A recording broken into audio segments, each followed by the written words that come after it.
All right, hello and welcome. We're going to be starting up the stream here in just a little bit. It has been a little while since I've last streamed, and I'm glad to be back. I'm not going to get into too much what was going on. I'm just going to give you the basics here. More or less, I've been having problems with my internet service providers. Plural there. A couple are involved. I don't want to get into details because it's been a very frustrating week. It's been a week since the last I streamed, and it's all been based off of this nonsense. Looking pretty solid here for the bitrate today. I guess something might be going my way. Don't have a single drop frame yet. Knock on wood, we will be fine, but it's definitely been a frustrating week, and in theory, we are not done yet. I'm going to be right back here. I actually forgot something that I kind of need, so I'll be right back just here in like 10 seconds.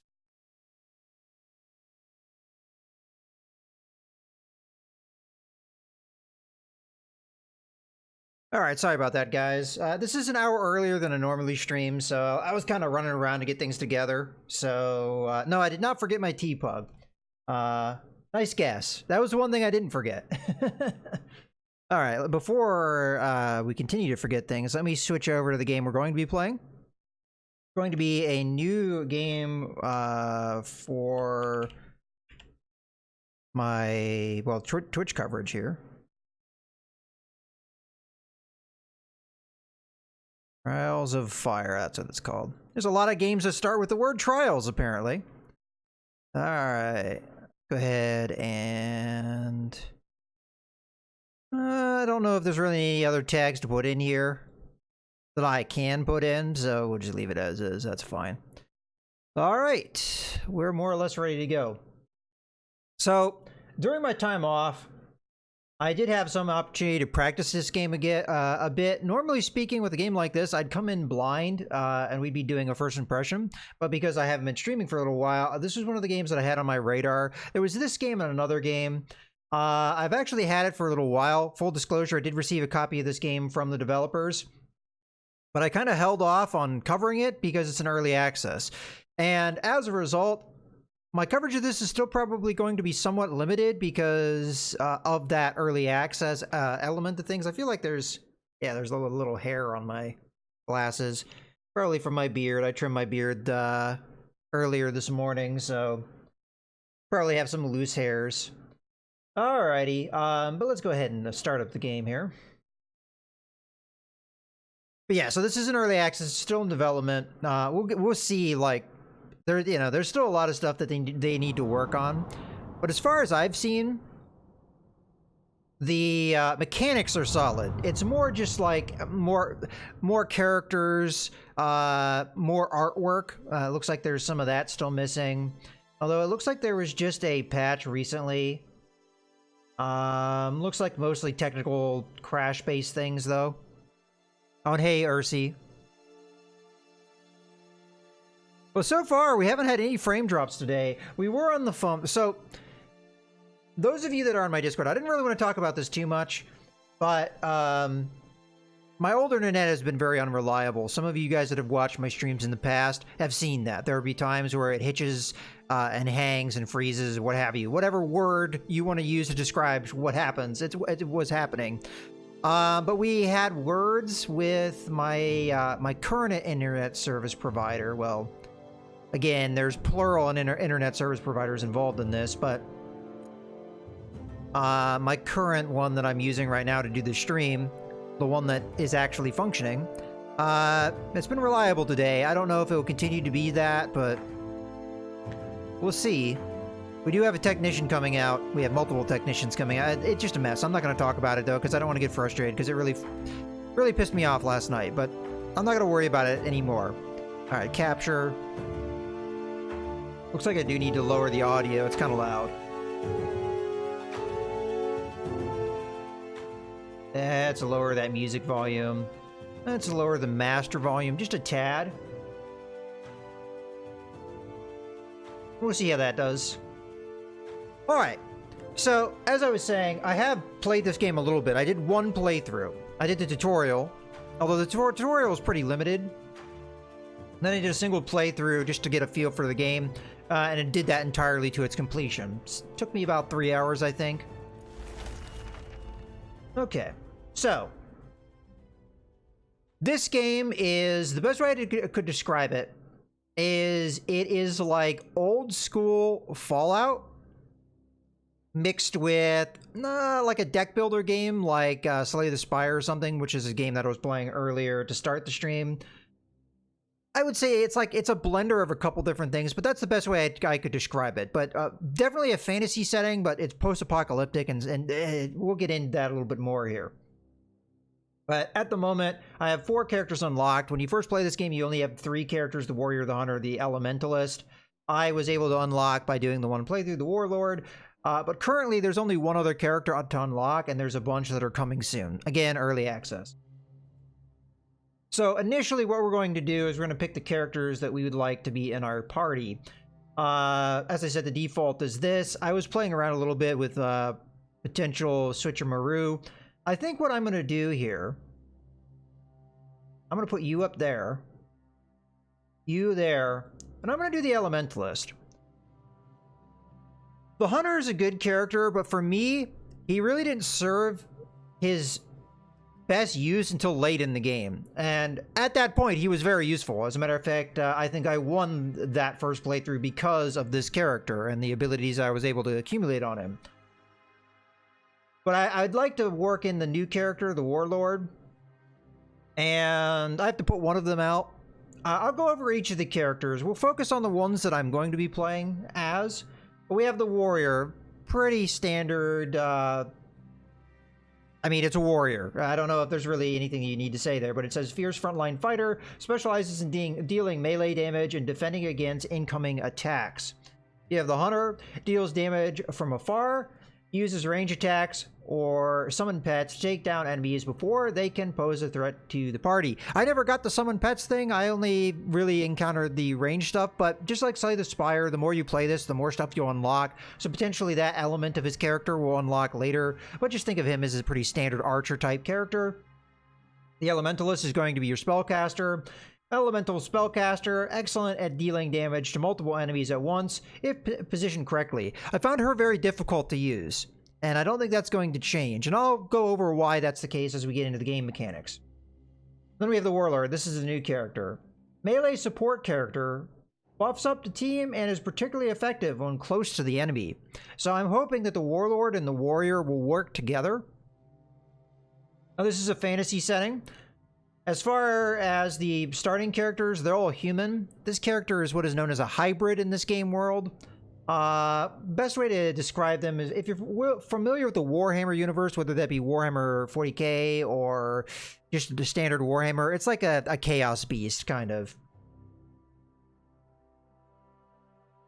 You can change the items that they start with. When I first played this game, this was not really anything you could do here. I think the more you play this, the more stuff you're going to unlock. But we could change up our starting gear. Now, what does that all matter? Well, this is card-based. So you're going to have 2 different places you get cards from. You're going to get cards from the class skills of the character, and you're going to get cards from the equipment. So as we look at this wooden club, we'll see that it has some stats on it.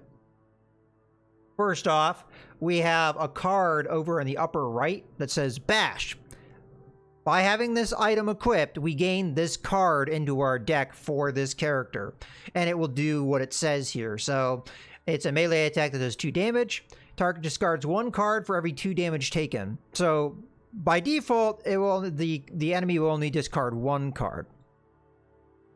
It also has a couple other things here. Well, first off, the card has a number up in the upper right corner. I'm not going to talk about that just yet, because it's probably better if you see that when we actually get into the gameplay. But we have another number here that is relevant. It's called quality. Again, this is probably best explained when we get into the gameplay, but the higher the quality, the better it is. We have armor. Again, this is going to give us a card, but it's also going to give us a stat called armor. This isn't straightforward at first, but really all it does is it adds hit points onto the character. So we have a bone sword. It gives us double strike, a melee attack that does 2 damage, and then it is followed up by a second melee attack that does a further 2 damage. So 4 damage total. And again, quality 1. And then we have the armor of 2. So both these characters have heavier armor. If we look at the Elementalist here, she has a Shaman Rod, which gives her a spell, Flame Fan, deal 3 damage and inflict burning to all characters in target area. And it does demonstrate on the card what the target area is. This is one of the elements of this character that takes a little while to get used to. The way that the area effect spells work. And I don't know if I really mastered that too well in my first playthrough. And then she has leather rags, only gives her 1 armor value as opposed to the 2 of the warrior and the warlord. And she gets the ability prepare. Gain 1 willpower at the start of your turn. And again, we'll go over what a lot of this means once we get into the combat, because it will be more evident once we're into the combat. I believe we can also take a look. Oh yeah, we can rename the characters. I'm just going to leave them at the default for now. You know what? No. Pug and Ursi, if you would like a character named after you, speak up now which character you would like. Otherwise, in about, I don't know, 20 seconds, I'll go ahead and assign you a character. Now, eventually, I'm assuming you can change the gender of your character, but right now, there's no customization of the portrait. This isn't a thing yet. Okay, Ursi is the Elementalist. So we're just going to have to go with what we have here. So we're going to be 3 ladies. The Hunter is a dude, but eventually it looks like you're going to have more character customization possibilities. You can change the gender, you can change the portrait, and what have you to your heart's content. But right now, you just have the one thing. Okay, Pug's not speaking up, so Pug's going to be the warlord. Okie dokie. And I will be the warrior. Why not? Okay, let us next. Okay, so other things that we could equip. We could, we already have a bone sword. We could do ranged weapons, and in theory, we could use them. But at the moment, I'd have to swap out a weapon, which I really don't want to do. The only weapon that I could really use that we don't already have is the bone axe. This will give us an ability to move 3 to a target, melee attack, 2, plus a 1 for each space moved. This could be a lot of damage and fairly effective. Pretty tempting to take. I think I'll take that instead of the sword. We can always like swap equipment around later if we so choose. We're not necessarily set on this stuff in particular. Okay, our last tab here is the quest. Now the last time I did this, I did the water gem, which is kind of your like basic starter quest, campaign, whatever you want to call it. And this is where I draw that Fallout, the original Fallout comparison, because this is in spirit what you did in the original Fallout game. So the premise of this game is that you're in this location. I don't remember the name of it, but there's been this cataclysm. There's been an apocalypse, more or less, and the world has been heavily affected by it. And you are in a town, you've come together, and you have escaped the deprivations of the apocalypse. So you could think of that like your vault, maybe, perhaps. And there's a drought, if you're doing this quest, of course. And maybe different if we're doing the other quest. There's a drought, and you need this water crystal to save you from the drought.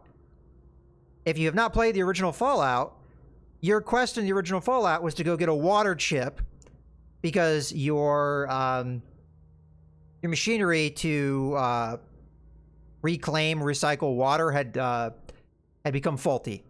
So pretty much the same spirit.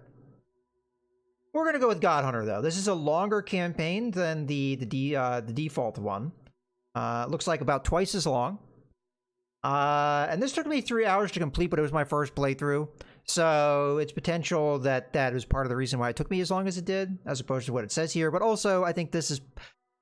It depends on how you play the game, too. You can draw this game out as long as you want from what I've seen.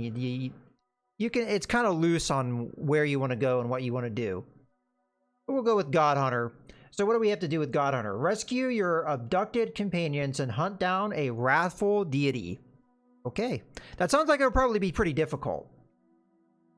We can select our difficulty. I'm going to keep it on medium because I'm still learning, but you have easy, medium, hard, and then Cataclysm, which is, I guess this is like Ascension mode, and Slay the Spire, where it's like a ramping difficulty. If you beat it on Cataclysm 1, you move on to Cataclysm 2, and so on and so forth.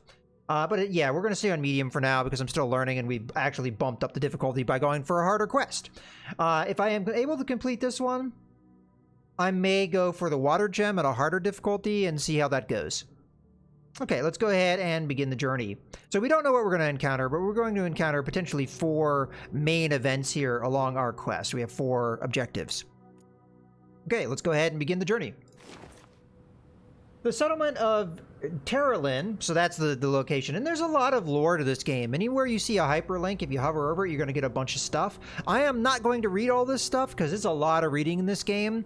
But it gives you a lot of the background of like what has happened in this world. It is a lore-rich world. The settlement of Terralyn is dying. Although the farmers and hunters were managing to produce just enough food to keep the population healthy, an attack from the Glasslands has left the people broken and desperate.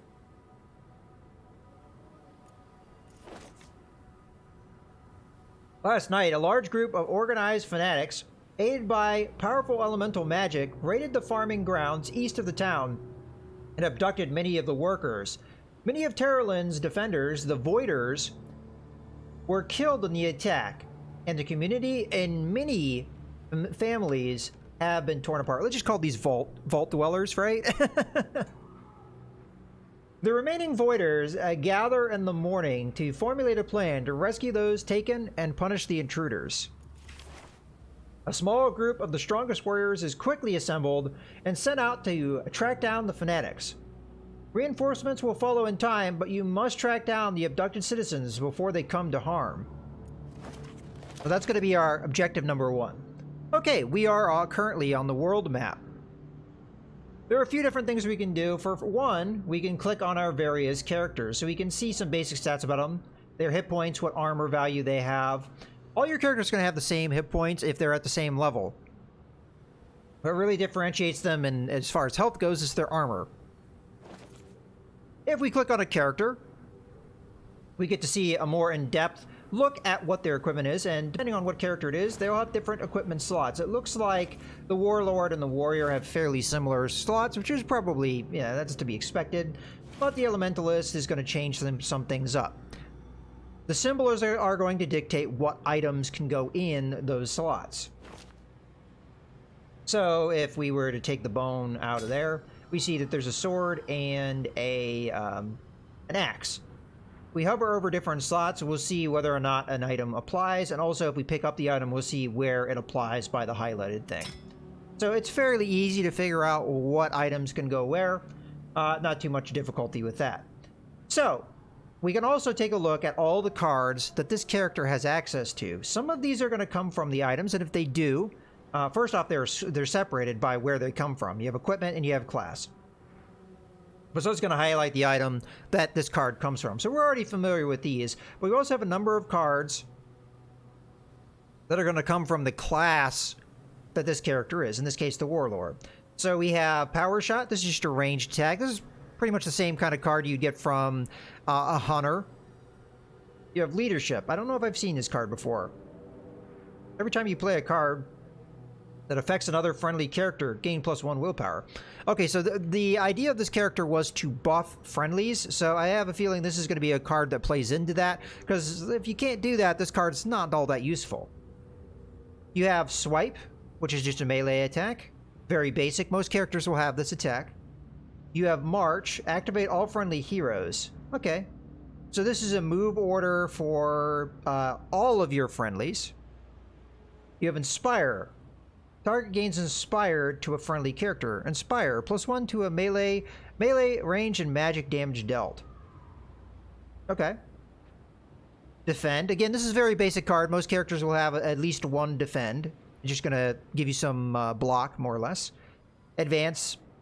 Pretty much a better move. Well, again, we'll get into the mechanics here as we go in there, but we'll go over the cards in more detail as well.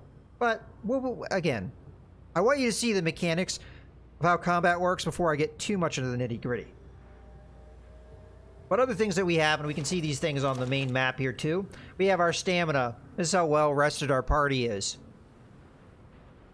We have our current food supply. This is a very important supply. Food is fairly rare in this apocalypse world, and as you move around to do things, your food will be consumed, and once your food is gone, you will start starving to death. So it's going to put a timer on what you do, more or less.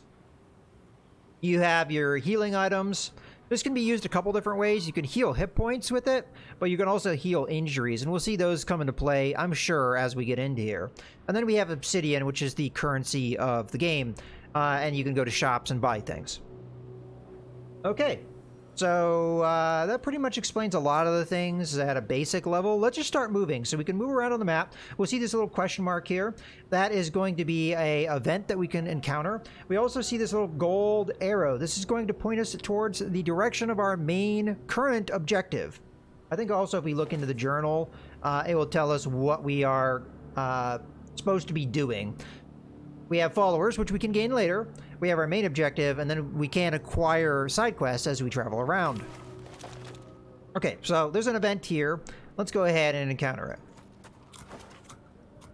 In the burning haze, you spot a line of figures traveling across your path ahead. Upon approaching your group, you soon realize that it is a small band of Charred. Now, I don't actually know what Charred is because I didn't read this before. Leading 2 prisoners gagged and bound in irons. Let's go ahead and read this. The Charred are humanoid survivors of the Cataclysm, so they're ghouls. Okay. Whose bodies are marked with varying degrees of burns. Okay, so they're ghouls. So again, if you've played Fallout, you can see the inspiration here. Voiders are vault dwellers. Charred are ghouls. You can put those things together fairly quickly. Okay, anyway, a small band of Charred leading 2 prisoners gagged and bound in irons. One of the Charred, a cultist, approaches the party and offers Mouse a reward if she will allow the Charred to continue to their destination in peace. So we can refuse the payment and fight them. We can take their money and let them be on their way. Or we can take food. Now, honestly, the food is really tempting because food is rare and very precious. So as much as I'd like to show you guys the combat, food is... Well, first off, if I was to buy it from shops, food is worth 70, so it's worth more than the obsidian. I gotta take the food. Sorry, guys, we're gonna have to see the combat another time. You take the supplies and continue on your path. Okay.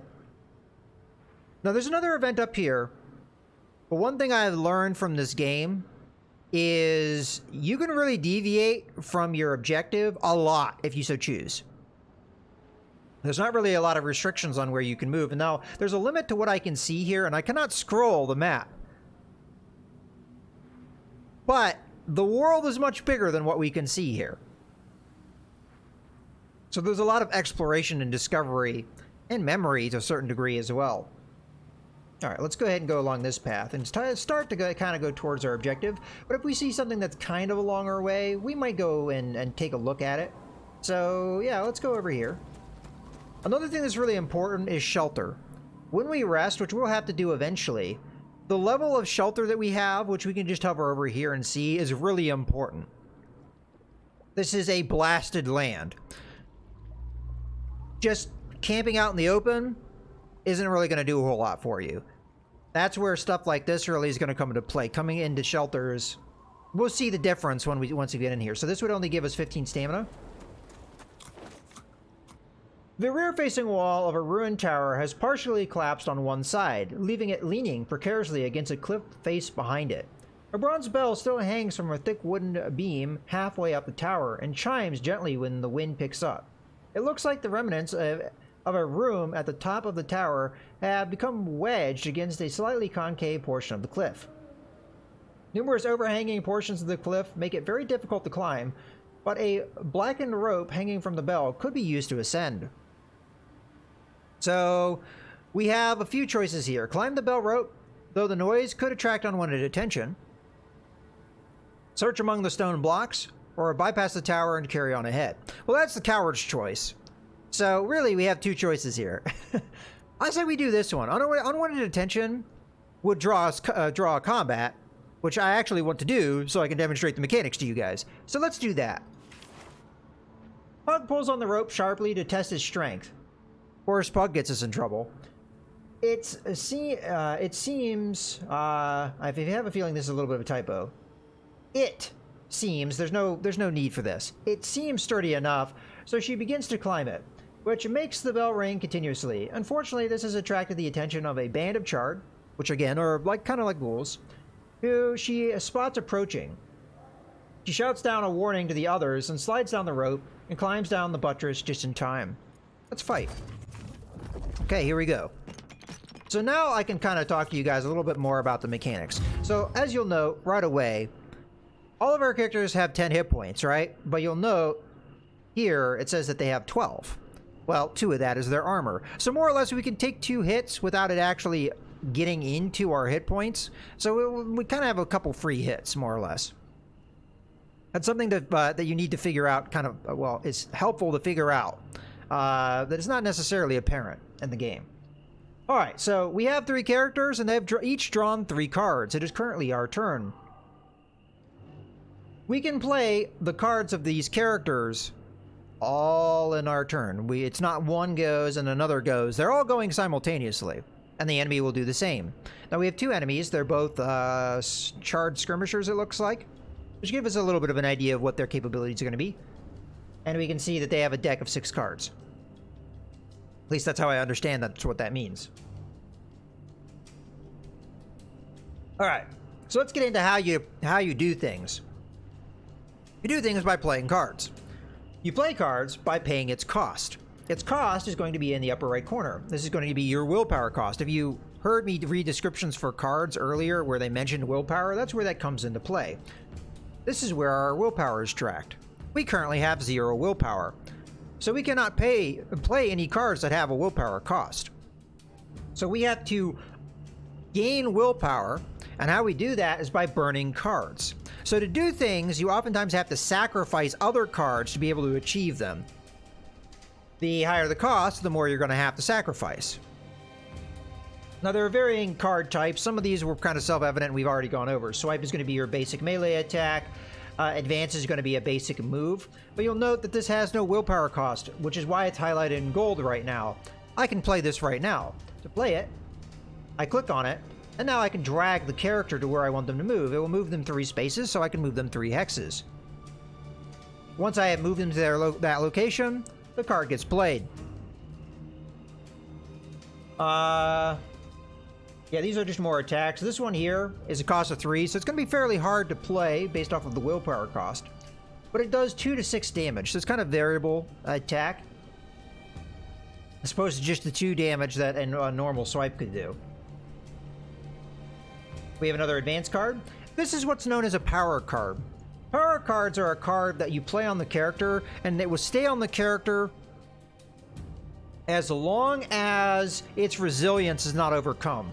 The resilience number is that little diamond that has in this case, a number 4 in it.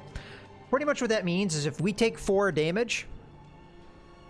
my bitrate's dropping a little bit here, guys. I apologize if it is a little framey. Hopefully it's not. But in any case, as I was saying, if I take 4 damage on this character, this card will get discarded. So as long as I can keep this character out of harm, this card will stay on them. So what does Cantrip do? Every time you play a card that deals magic damage, gain 1 willpower. And we've already kind of discussed what willpower does. So you get a little willpower back by playing cards that are relevant to this power. Then we have Defend. This turn we didn't necessarily pull all that great of cards, but that's okay. We're probably not going to be able to do a whole lot in this first turn anyway. So, to burn a card, we can either drag it over here or we can just right click on it. So, as an example, let's say we don't want to, we have 2 advances, we don't need to use both of them. I'm going to burn one. We have just gained 1 willpower. You also note that the Warlord character is now highlighted in yellow. Another way you can use a card that you burn is to use it as a generic move card. So every card can be a move card in a pinch. But they're not as good as that advanced card would have been. This is as far as I can move with that activation, is what it's known as. I have activated that character. You can only activate a character with cards from their hand, but you can gain willpower for anybody from anyone's hand. So this one willpower could be used to power the swipes of my warrior. So that's kind of like the mechanic that you have to get your head around with this game. I am going to use this one advanced card, and we're going to try and pull our team kind of together here a little bit. I have a feeling, though, that they are going to use ranged combat against me based off of what they're like. So I'm going to put Pug there. Kind of an aggressive move. I'm not going to likely be able to use Wild Swing, so we're going to go ahead and burn that. We'll use the activation to move 2 because I have no other movement cards. Let's use the advance here to get Ursi in behind.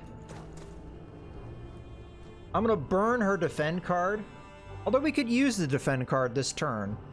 Defense does carry over a little bit from turn to turn. But these guys I expect will need line of sight, and we're blocking that line of sight, so she's not likely going to need that defense. So yeah, let's burn defend. We'll play the cantrip, which is now played on her, and if ever we need to remind ourselves what is on her, we just hover over and we get the reminder of that cantrip ability. And that will stay on her until, again, that resilience is overcome. Okay, so at this point we have cards that we really can't use this turn. So what I'm going to do is just burn all of them. Leftover willpower we don't use turns into armor, or defense, or block. Let's call it block. It's called defend in the game. So they're burning their cards. They just shot me. It only does 1 damage, so our defense did burn through that. He just played a power on himself. So his range attack's going to do extra damage if we don't break this. Now, granted, it only has a resilience of 1, so it's going to be fairly easy to break. Okay, we just drew a really good card with Ursi, Chaos Missile. Deal 1 magic damage to all enemies within 3 spaces. So this would break that resilience, because we only need the 1 damage. But I have to be within 3, and right now, Ursi is not within 3. We can kind of... Oh, we don't have the willpower yet. I was about to say, why isn't it showing me what I can use it on? Because we don't have the willpower to use it yet. Okay, so first off, I'm definitely going to burn Power Shot. It's not likely we're going to use that. So let's just get rid of it. Activate all friendly heroes. Activated characters can perform a move action. This is actually going to be probably pretty useful for us because it will get Ursi within range, and it'll also get my 2 melee fighters within range to do fighting type stuff, like melee damage. So that sounds like a good card to use, and honestly, I really think I should use it. So we're going to go ahead. I don't want to do that because I would burn it. So let's move the warrior here. Now you'll see these little cross swords. That's kind of like the area of control of the enemy. If I had more movement than that, let's say I wanted to move here, and the only way I could get through there was through this square, they would stop me here. So I'd have to use another movement to get here, and you know, it kind of just obstructs things a little bit. And it's going to be useful to us because when I move Pug here, she'll put a zone of control here, so this guy will have to use 2 moves to get around her, more or less. Have to move here, and then maybe can move around that way. So we can kind of like slow this guy down and prevent him from getting in on our spellcaster, right? So we're going to go ahead and move Pog right there. And then we're going to move Ursi within range. And the same thing applies here too. This guy has to move here if he wants to get in here, and then we've got a zone of control here. So he's gonna have to use more than 1 movement to get in. So that's a little bit of a thing we can play around with. We're not gonna need to move anymore with Ursi, so I'm gonna go ahead and burn the advance. Then we'll use Chaos Missile. We've just burned through the resilience, so take aim gets discarded. So I hope you guys are starting to kind of get the idea behind this game. And because I used a spell that did magic damage, we gained a willpower back. So that card was more or less free to play, which is very good for us. We're probably not going to be able to use the swipe, but that's okay. We can burn it to power other people's cards. Sadly, our warrior is not going to be able to do a whole lot unless we use an ability. First off, though, let's go ahead and use this bash. This seems like just a straight up nice thing to do. Now, of the cards that we have with our warrior, we have Defend, which is not a bad card. We have Defensive Stance, which is a power. Defend 2 after performing a melee attack. Not really relevant to us right now because we don't have any melee attacks. And then Adrenaline. Every time you play a card that deals melee damage, gain 1 willpower.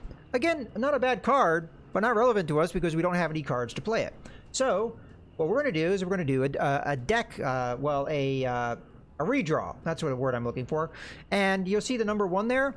That is equivalent to the quality of your items. So the higher quality items you have, the more redraws you get.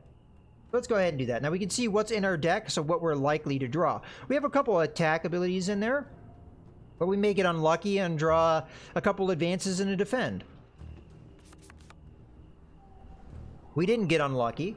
We did draw some cards that are useful to us. So I'm going to go ahead and burn swipe here. I'm also going to burn advance, because why not? So we've got the 2. So we can do damage here. The problem is this attack actually does no different as far as the damage goes. It does no different damage than the swipe at this point because I don't have any movement. This is where this card can be somewhat restrictive on you, and in some ways keeping the sword might have been the better call, because if we had that same card in our hand right now, we'd be doing 4 damage. So this card has the potential of doing a lot more damage if you can get that movement to work for you. But unfortunately, not the case in this case, in this particular time. So we are going to go ahead and do damage to this guy, hopefully wipe him out next turn. Oh, I forgot about that. You have combo strikes. Combo strikes will happen when you have another friendly adjacent to that guy that is not tied up, I think, by another enemy or something. I haven't really figured out the combo too much. I think it would have told me, it did tell me there that I was going to get one. I just didn't really pay it much mind.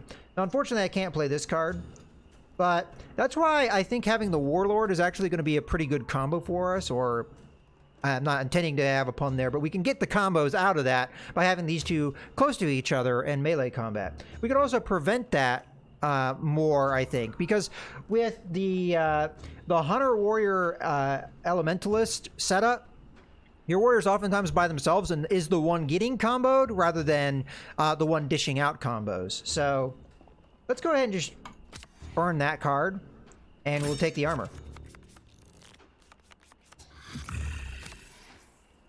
Okay, hit and run. This will do damage to us and then allow the guy to move. So more or less ran away, like a sissy. Okay, so we have movement card here. It's going to be hard for the Warlord to get in where we need. Every time you play a card that affects another friendly, gain 1 willpower. Target gains Inspired. That one could be pretty good for us. I don't know what the range on this is. It seems like we could use it within close proximity. Alright, well, let's start burning stuff. This is relevant to us because Inspire does affect friendly characters. So let's go ahead and burn Defensive Stance because we're not likely going to use that. We'll play Leadership. Fortunately, we did not draw any combat cards here. But that's okay. It's not going to be a big deal. Let's burn Defensive Stance here because, again, we don't have a melee. Let's use Inspire. So we just gained our willpower back because of our other power. Let's use Advance to move up to the enemy.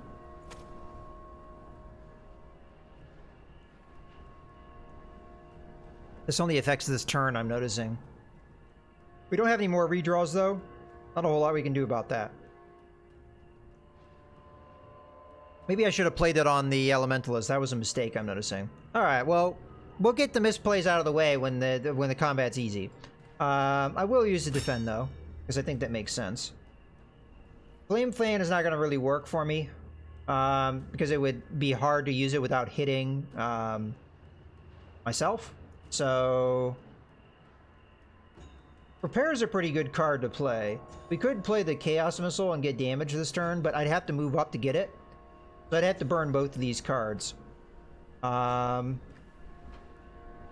that's not true. We could play the Prepare and prepare for the future. I'm not going to be able to do this Chaos Missile.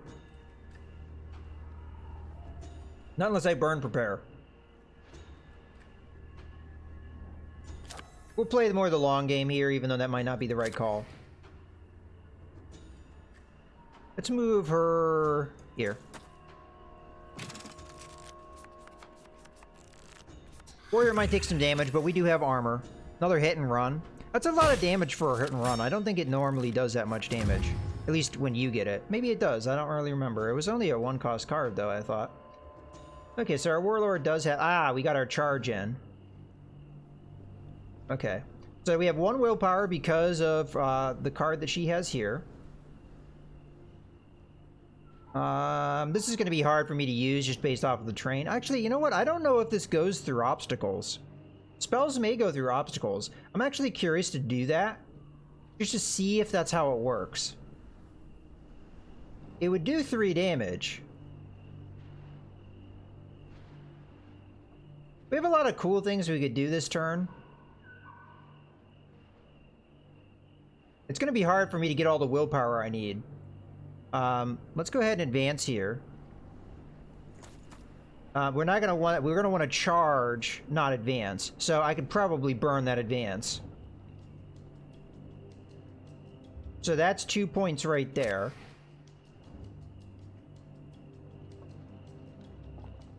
I just want to see if this is how this works. This is kind of like a test. Oh yeah, it goes right through that. That's actually very useful. So this will do 3 damage, and because it's a magic spell, those magic damage will get 1 willpower back. Okay. So I'm gonna burn swipe here. We'll use charge. And that'll be that. Okay. That was our first combat. Went very well. I took it a little slow, but I was trying to explain mechanics to you guys. Okay, so we got a lot of cool items here. So we're gonna go ahead and take all. And then we get a level up. We get to pick which person the level up goes on. Which is actually tricky. Because, I mean, it'll be useful to level them all up. Now, what happens when we level somebody up?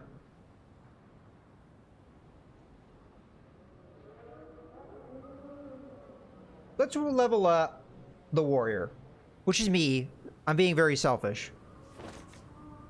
So I get 1 health, but then I get to trade out cards. So these are my current class skills, and I get to pick one of these 3 to replace one of my existing cards with. I don't have to do it if I don't want to. I can just hit no card. But I can guarantee you at this point of the game that these cards are going to be an upgrade in some way. For example, Hamstring is definitely better than Wild Swing. Wild Swing is actually a really bad card. It's very expensive, and it potentially could do the same amount of damage as a Swipe, which is 1/3 the cost. And also when you consider the fact that the Wild Swing costs as much as 3 swipes, and at best it's going to do as much damage as 3 swipes, this is just a terrible card. Whereas Hamstring does the same damage as 2 swipes would. It costs the same as 2 swipes, but it also gives you an extra effect of Immobilizer. It's actually a really good ability. It prevents enemies from being able to move around in their next turn, voluntarily. They can be pushed around and stuff, but otherwise, yeah. Tackle, move forward and inflict weakened on all adjacent enemies. Very good. It'll give us more movement than a typical advance and give us an extra effect on top of that. So this is a very good card. Resilience, defend 2 at the beginning of your turn, Windblade. And Windblade, I apologize.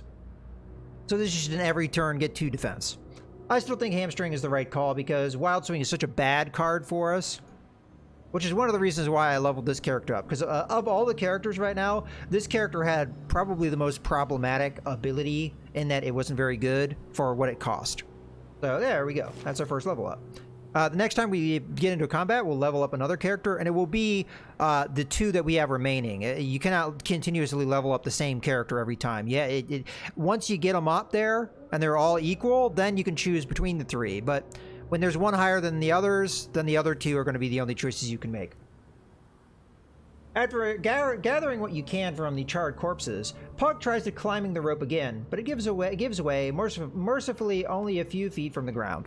Pug, what's wrong with you? Alright, so now we can see what the difference is when we rest in this sheltered area versus when we were just out in the wilderness. I believe it was only 15% stamina would be all we got back, but in this case, we'd also gain back some health as we camp. Now, time would pass, so we would consume some food, but we get rid of the stamina burn that we're currently having, and we would get 1 health back. Now, nobody got injured there. Yes, we did take damage on our warrior, but the armor more or less soaked that for us. So, again, they're free hits. Okay, let's just keep going along our path. I don't feel like we are at a point where we really need to rest yet. And you can always check, okay, how good is it here? Well, we wouldn't get any health back, but we would get better stamina because we are at least in woods, so there's a little bit of cover. Looks like there's some kind of event here. Let's see what it is. Ooh, that looks interesting. Unfortunately, there's a mountain range in our way. You can't move through mountain ranges. You hear the sound of shouting and steel striking steel. Sneaking closer, you find a band of ratlings and hybrid fighting. Now, hybrid is the same as this character. There are more ratlings than hybrid engaged in combat, but there are also more dead ratlings than hybrid. Now, hybrid are like pretty big, colossal creatures. And also another thing to explain here. So with the apocalypse, the humans used to be the dominant species, but the cataclysm, as it's called in this game, really devastated their population. It's the ratlings that are now the dominant population in this world. And here's like a little sample of what the hybrid are like. Okay. So we can choose sides more or less. Attack the hybrid, attack the ratlings, wait to see who wins. But we don't really know who's fighting here.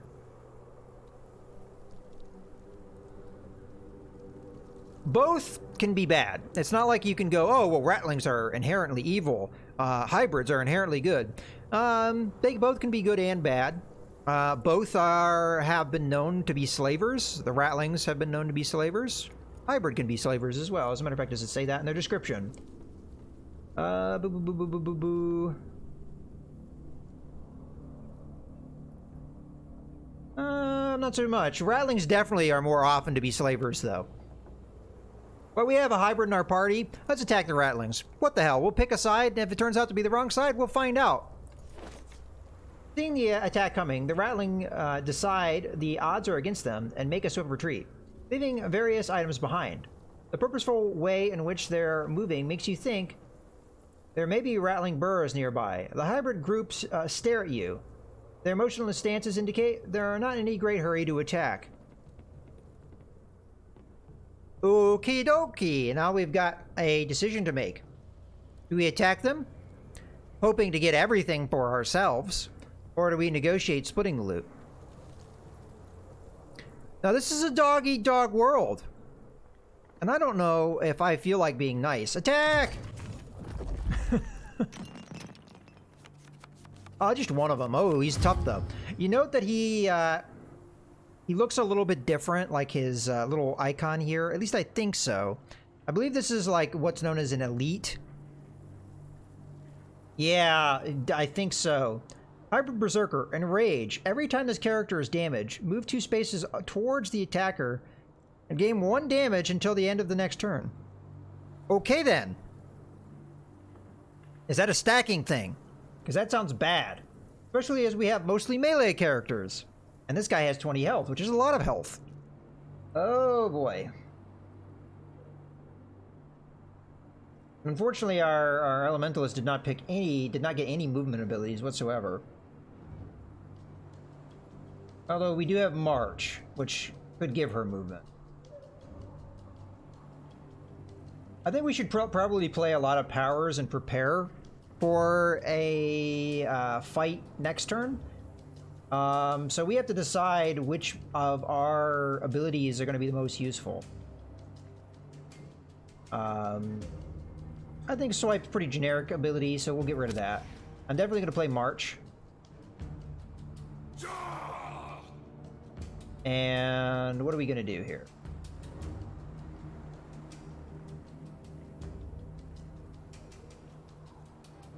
Let's move you down.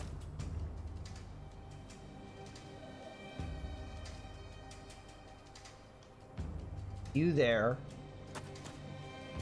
There. Kind of the best I can do with what movement we had. Okay. So, I kind of would like to have Prepare played because we'd get more willpower for future turns. So, let's go ahead and get rid of another swipe here. Let's get rid of the defense. Ideally, we don't want her to be attacked. That's kind of a lot of movement for that character to get in there. Might be possible. But I'll take that risk. And we will play Cantrip. I have a feeling this guy's going to hit like a truck, so if he does get to the Elementalist, we're going to be in trouble. Bit rate's a little wonky right now. Again, I hope it's okay, guys, and you're not having too many issues. Let's see. Well, we can't play everything, so we gotta kind of have to pick and choose here. I somehow want to keep charge. Like, we want to hit this guy as hard as we can and, like, get this combat over fast, right? So, charge might be what we want to have. Oh, wait, I played the wrong card. Whoops. Okay, well, that's kind of forced my hand here. There you go. We put everything on Ursi. We'll save charge for next turn. And I gotta cross my fingers this guy can't get to me. Block. Okay. Well, that actually sucked for me because now my charge is somewhat useless. And I drew very little combat cards. I drew combat cards for her, but she's not the one we want to really do this. Yeah, okay. Usually the audio is not really affected by the bitrate problems. I think that's usually the last thing to go. Man, we got a really bad draw.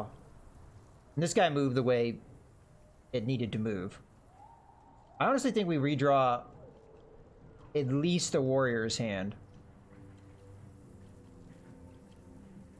You know, we could do a little bit of a tactical thing here. If we hamstring it and then move away, it won't be able to get to me next turn. A lot of it depends on us drawing hamstring, which we did, thankfully.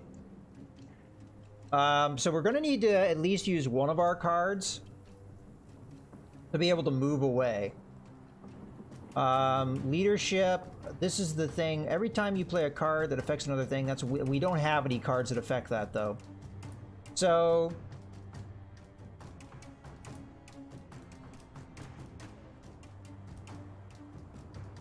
I'm gonna burn the swipes because there's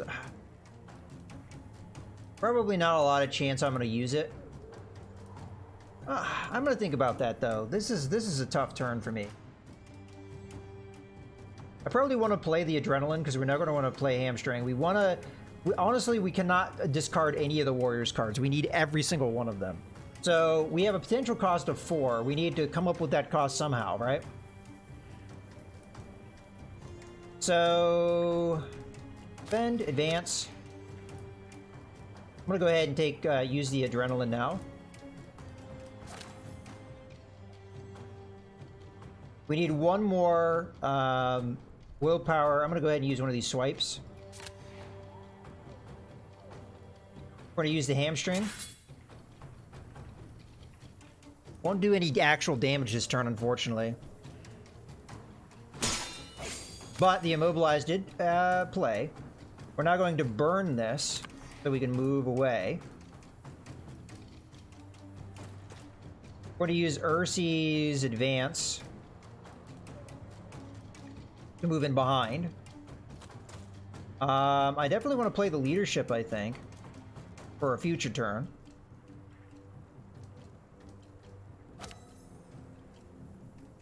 And we might as well just keep the swipe. It's a nice, easy to burn card for the Elementalist, so we can get willpower out of her. Okay. So that was a turn that we didn't really accomplish a whole lot, but we were able to keep the bad guy off of us. So That gives us a turn where we can wall up on them more effectively, perhaps. Especially this bash. This bash may be really effective for us, because it's going to discard cards from this guy's hand, which limits what they can do next turn. So I'm going to go ahead, and we also get the combo attacks, remember that. So I'm going to go ahead and, he does have cantrip, yeah, so we can play the Chaos Missile pretty much for free. And the bad guy should move into me, right? It's going to move 3 towards me, right? Every time this character is damaged. Oh, maybe the block. Maybe the block supersedes that. Okay, that's fine if that's how that works.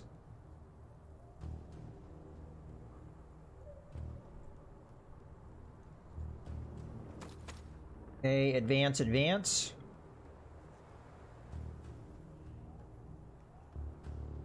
If I want to get really risky, what I could do is I could have the Elementalist come in to do melee attacks to increase the combo, because she can combo too.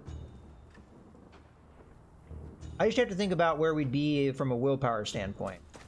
So I have 1 willpower, and I'm probably going to want to use all of these cards, so I really cannot do that. Unless we just move her in to move her in. But let's think about this. We only have 1 willpower, and we're going to need... In theory, we're going to need 4, but we're not going to get 4. This is actually a useless card, now that I think about it, right? Because it does add 1 extra damage, but it costs the same as this swipe. So we actually don't want that. Oh, but we get willpower by inspiring, so this is a free card. Okay. Yeah. Cool. Alright, so that leaves me with,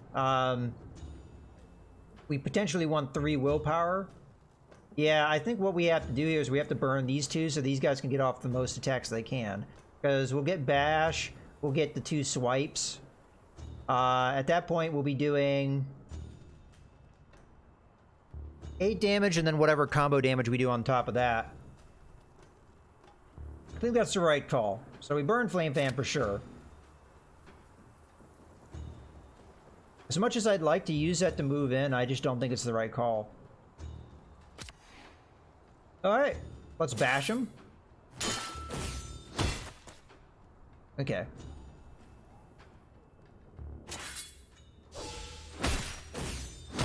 There's the combo. Oh, that was such a misplay! I get willpower every time oh, I'm so stupid. I forgot I even had this. Well, I effed that up.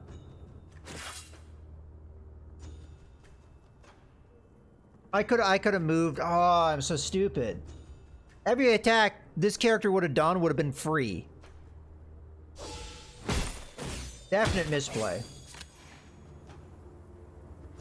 Well, we should get armor out of it, I think. Fortunately, not on the right characters. This guy's gonna hit me a lot.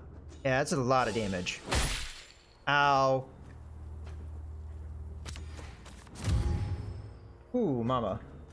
Oh, we do get to use the charge here. Yeah, I definitely messed up that last turn.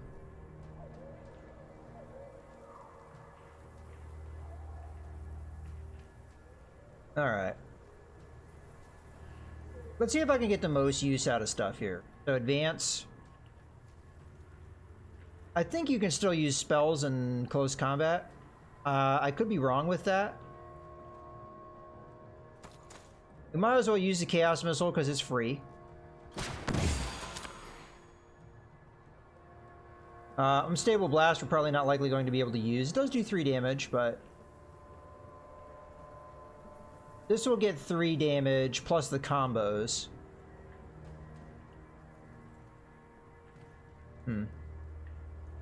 I might want to re-roll the hand of our Warlord. Because we only have 1 melee attack, and that's really just not going to be enough damage. We can't use the Power Shot because it's a range attack.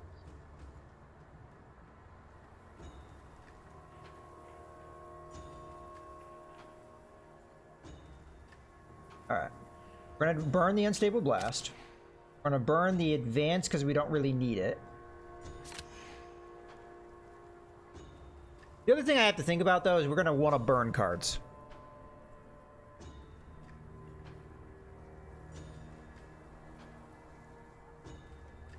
Because I think we actually want to play both of these cards to give us some defense so we don't just get absolutely murdered here. So if I do that... Okay, I think I know what I want to do here. So we defensive stance.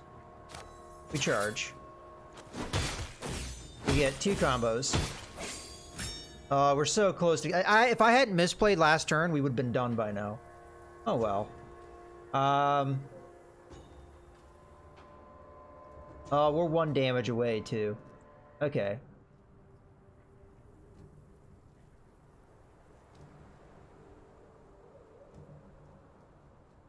Do we risk a reroll here? Because honestly, we're not going to be able to get enough willpower to do a whole lot here anyway.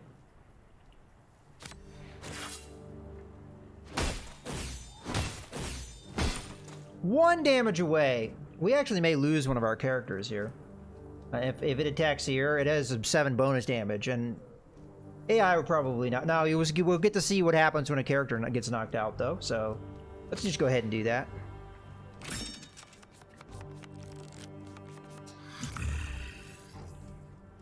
I feel bad because that was a definite misplay. They happen though. Boom! No surprise there. Okay, so because that character got eliminated from this combat. You'll note that we just gained a bunch of willpower. You get 2 willpower when one of your characters is down. Let's just have Ursi Unstable Blast here.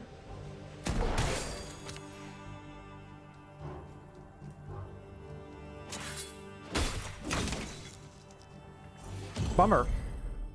Okay. So this character has not died. As far as I understand, you don't lose unless all your characters get knocked out. But I was injured. I now have a broken arm. On draw, become weakened until the end of your next turn. Weakened characters deal -2 damage with all attacks, which in other words means that some of our attacks will do no damage.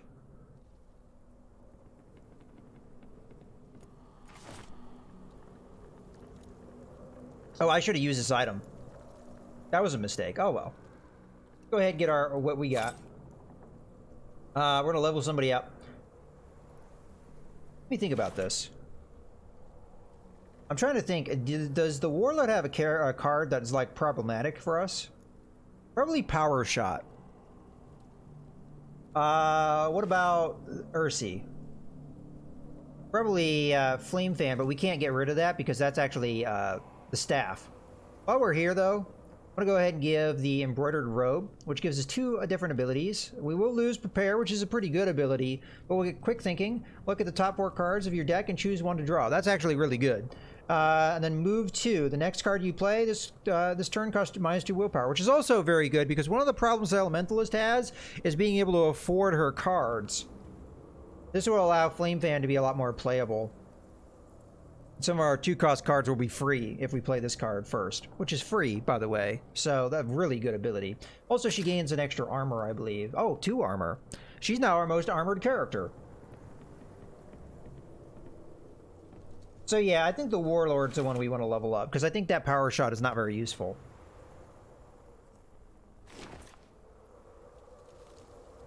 Okay, we got Show the Way. Move 3, then activate all other friendly characters. That's really good. Opening Strike. Melee attack 3, then all other friendly characters draw a card. That's really good. Team Spirit. All friendly characters within 3 spaces get +1 to all movement. Wow, we got... These 2 are amazing. This one, card draw is really good because it more or less gives you free willpower. Because you could just burn the cards. So card draw is really good in this game. This is also good because you get to have your other characters move as well. So you only have to use 1 movement card, you move 3 characters. So both of these cards are amazing. This card, I think, more so. And considering that Power Shot also costs 2, I think that's the obvious choice. Now, we do lose a range attack, but I don't think we really care about range attacks necessarily. I think we've got a good idea going with the combo idea. All right. We're probably going to want to find cover and rest here because I need to heal. Now, there are ways to get rid of that injury. You also see this little beast down here. That's kind of like a moving creep on the map. So you can't encounter it if you move over to it. It will also move around on the map. Not seeing a lot of cover here, though. Oh, there's one over here. So we're going to have to go out of our way here. And be quite tired, unfortunately. You come across the remains of a dwarven town. The buildings were short and sturdy, but most have still been demolished by the cataclysm. While searching the town for anything worth scavenging, Ursi hears a female rattling voice calling for help from what looks like a destroyed barracks. Peering into the collapsed building, you can make out a rattling girl trapped about 18 feet into the structure. She still has a torch with her, but is pinned by a slab of fallen stone. Seeing you approach, she quickly calls up for help, offering a handsome reward if you can save her. Try to climb into the collapsing passage and rescue the trapped rattling. Lower a rope down and try to pull the rattling out, or leave the rattling to her fate. Well, I said we're opportunistic. And honestly, that cost us dearly, because that opponent that we fought, kind of tough for how far we are into the game. That is an enemy that we probably should not have faced. I didn't think it would be that bad, though. But, you know, things happen. Let's be a good guy in this case, though. We're going to take the furthest measure here and try to climb down into the collapsing passage and rescue the trapped rattling. Mouse crouches down and heads into... Oh, I'm already injured. Uh-oh. Heads into a small opening with a rope tied to her waist. She soon reaches the trapped rattling. With considerable effort, she managed to prise the slab of rock from rattling girl's legs. As soon as the rock moves, however, there is an ominous creak from the structure overhead. More stone slabs begin to slide down. Mouse scrambles for the surface, but is pinned by a falling slab of rock before reaching the opening. The rest of the party managed to dig her out, but the rattling is nowhere to be found. I now have another broken arm. So there is no arms that are useful right now. But we do get Selfless. I will point out that this event played out exactly the same way it did the first time I played, so I actually expected this. Take 2 unblocked damage, then all friendly heroes draw a card. This is a very good ability. As I already said, card draw is amazing. You do take 2 damage. Okay, that's maybe not so great, but it's free, and you get card draw. It can be very good in a pinch. After an hour or so, more searching, you find nothing else of interest and decide to move on. Okay. But why we're really here is for the resting. We can heal those injuries. Now, unfortunately, we just gained 2, which is kind of bad, but we can heal both of them. So, first, we're going to grab one of the injuries. We're going to put it there. It's going to cost us one of our healing items to do it. We only have 3 healing items. Healing herbs. Or herbs, depending on what side of the Atlantic Ocean you're on. But now we will rest, and we also get back 1 health. So far, the warrior is my character is the only one that is injured. In both ways. So we'll rest. Removes the broken arm. And now we can do that again. We can rest as often as we would like. But we will also consume food as we do so, as time passes. So we will also heal this effect.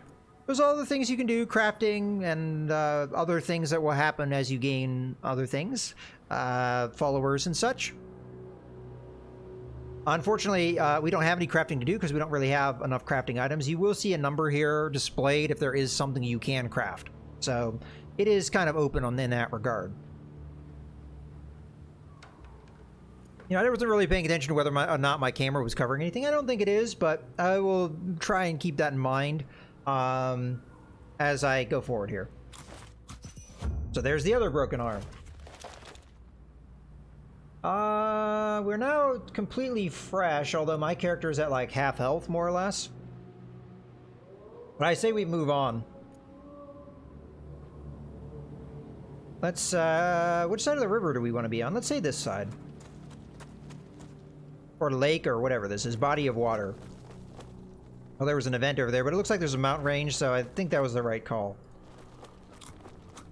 Not a lot of cover in this area. Those worry me a little bit. Let's go to this event. This might be cover here. The one thing that's worrying is we're not encountering a lot of towns. Towns are pretty damn important because you can buy food. We're starting to run a little low. As you search the ruins of an elven temple, the party is approached by a humanoid figure. She is not hostile and introduces herself as a dryad. Actually, I've never encountered one of these before. A protector of the forest and the Elven Nature Temple. Okay. Legendary ethereal humanoid figures charged with protecting the forest. They're believed to possess elemental magic and are not thought to be hostile unless they or the forests are in imminent danger. It's not known whether or not they survived the cataclysm. Well, clearly at least one of them has. She demands that you leave the temple undisturbed and continue on your journey.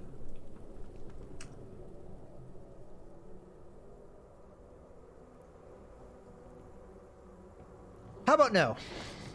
The Dryad's tone soon turns from threatening to pleading as you continue rummaging through the temple. It is clear the cataclysm and the destruction of her forest has sapped much of her power. Eventually, she resigns to watching you ransack what remains of the temple. So much about the selfless trait, huh? Oh, yeah. We just got a bunch of food. Thank you very much. Continue.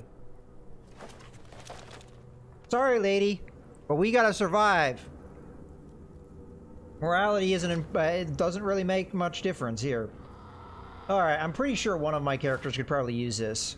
Looks like the warrior can.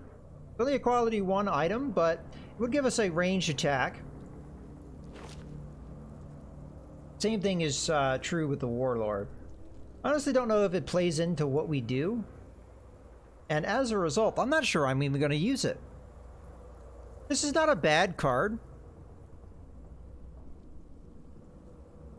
But it does kind of muddy up our hand with things that may be not very usable for us with the way we want to play this character.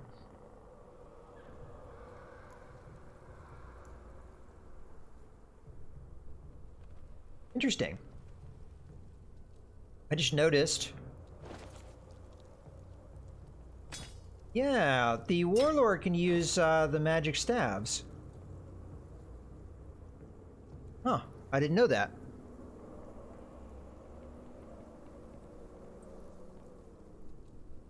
F it. We'll put that in the bow slot here.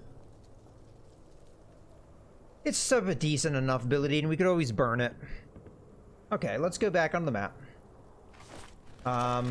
We do want to rest here, though. We could use the rest and the health, so... Okay. That's probably good enough. We didn't need that much of a rest. There's another one of these temples off this way. Let's go. You enter the ruins of again, a little bit of a typo there, not Anne. Of a wealthy-looking living world town. Before you have time to search the place, you are confronted by an armed band of ratlings. The leader quickly makes it clear that his band has claim on anything found in the ruins and asks you to turn around and leave the area. So we can challenge them. We need the spoils as much as they do. Try to negotiate to split the looting. Nah. We get the things. Ratlings are clearly willing to fight to defend their claim. We just made a dryad cry. I don't, you know. One of our characters is selfless. I think it's a lie. Alright.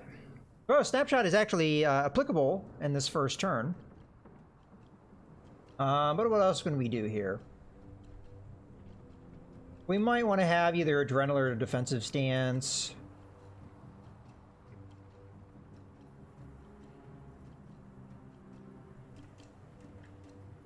Not sure we need this right now.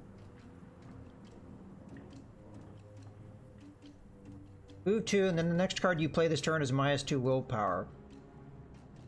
Oh, you get quick thinking for free.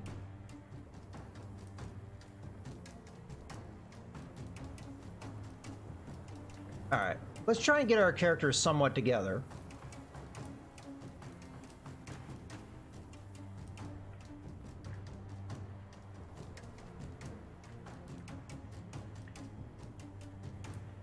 Move here.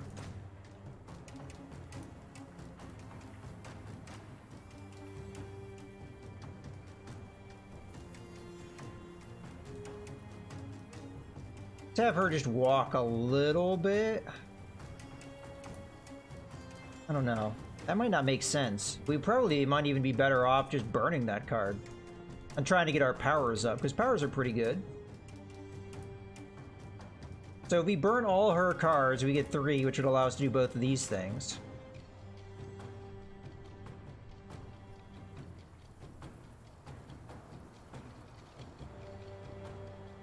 And then we burn 1 card to use this, and we burn another card to move. At least that's my thinking here.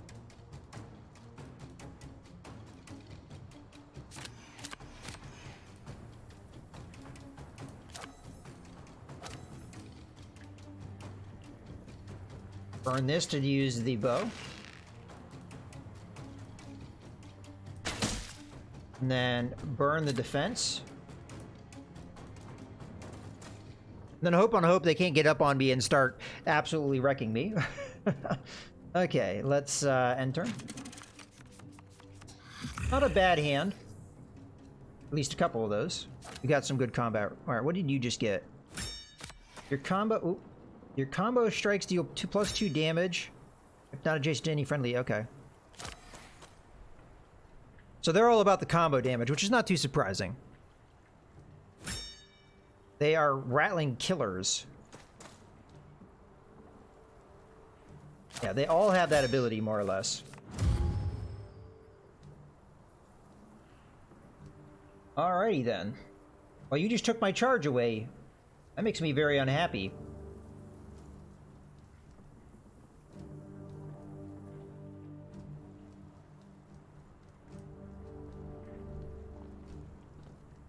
Okay, let me think this through.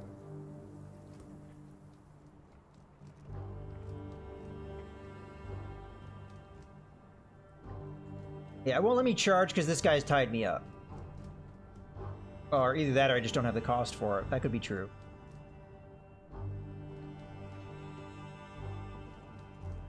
One, two, three, one. Oh, okay. If we really want to get aggressive with Ursi, we can move Ursi here. Use Chaos Missile, which would hit every single one of the Rattlings.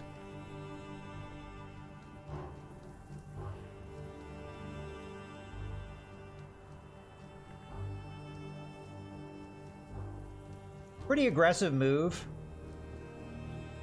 Which at this point, she is the most well-armored. Burn Unstable. Oh, we could hit him with Unstable Blast, too. Oh, that would do a lot of damage. Wouldn't kill anybody, but it'd be damn close. So we need to come up with 3 willpower somehow. And we'd still want this character to have at least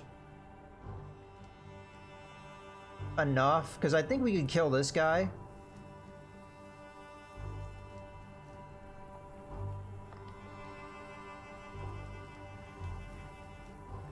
I think we can do it. We burn all of the Warriors cards to play the Chaos Missile and the Unstable Blast. There's not very many opportunities you get to do this much area effect damage. So, burn, burn, burn.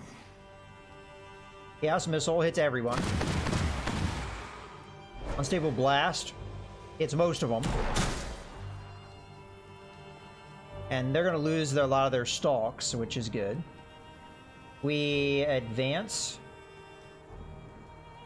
Also, this prevents this guy from using his combo ability anyway. He doesn't have any friends.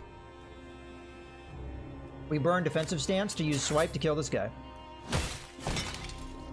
Boom. I think that's the best we could have done as far as a raw damage output, because that was 9 damage plus another 4. That's pretty damn good. I don't think we could have beaten that. I think that's the best I've ever used the Elementalist. Okay, let's go ahead and end turn here. I don't think there's another move that I need to do. Well, I don't have any cards, so of course I don't have another move. Okay, we got an advance. Got a stalk. Okay. I mean, I'm happy for you guys to use your willpower.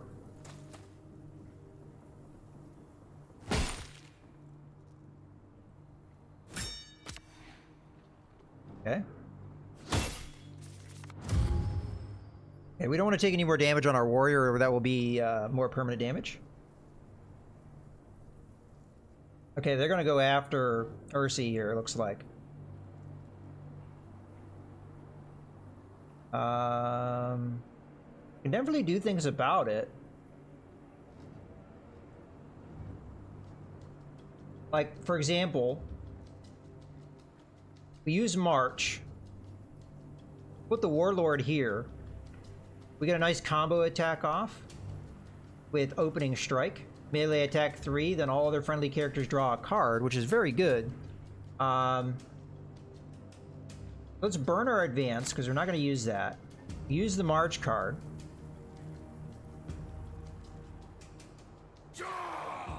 Then move.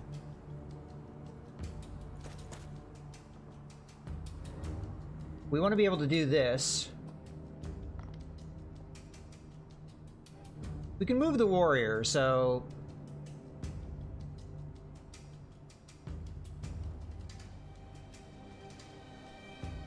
Probably anything that gives us a movement order is probably not required. So let's get rid of the advances. Definitely this. And everybody gets a card, well, except the Warlord. Okay, the Chaos Missiles would be within range. Question is, what is the best call here? We really don't want her to get hit because they do extra damage to her. I can move her back here, though, after using the Chaos Missiles. And then the Warrior might be able to kill this guy by themselves.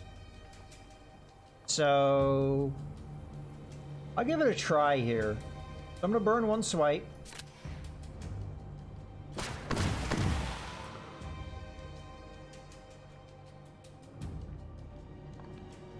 No, I don't think that's going to happen because I used the magic. It's too late now. You can't you can undo certain things, but you can't undo that kind of stuff. I needed her damage to be able to do the kill, but unfortunately...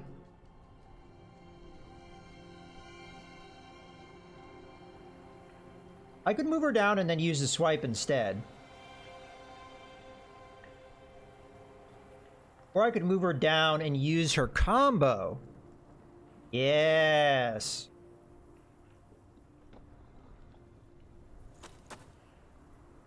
Still don't think that would do enough damage.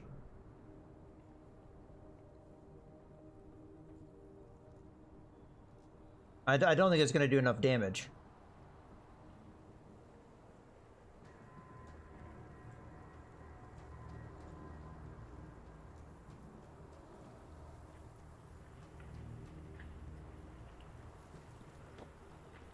Yeah, I don't know what to do here. Maybe we play the defend. Burn the hamstring.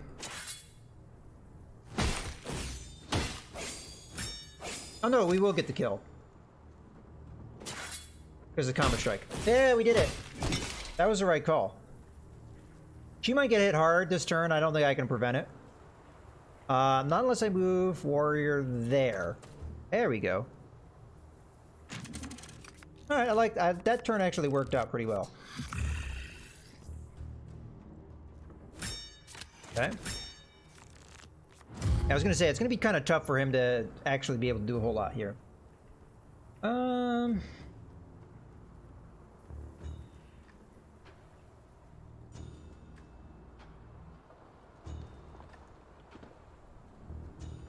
Okay. So unfortunately, I'm gonna have to burn the leadership to move up. I'm gonna try and do maximum combo moves here. So I'm also gonna burn this. Move here. I have no combat abilities here, but that's okay. We can burn both of these.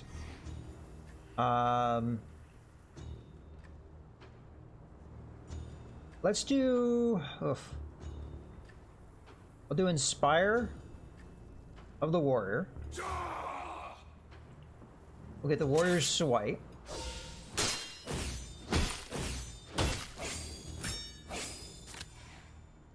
give me a willpower. Alright. That worked out. We didn't actually take any permanent health damage, and we have one more level up to do. Ooh, mithril dust.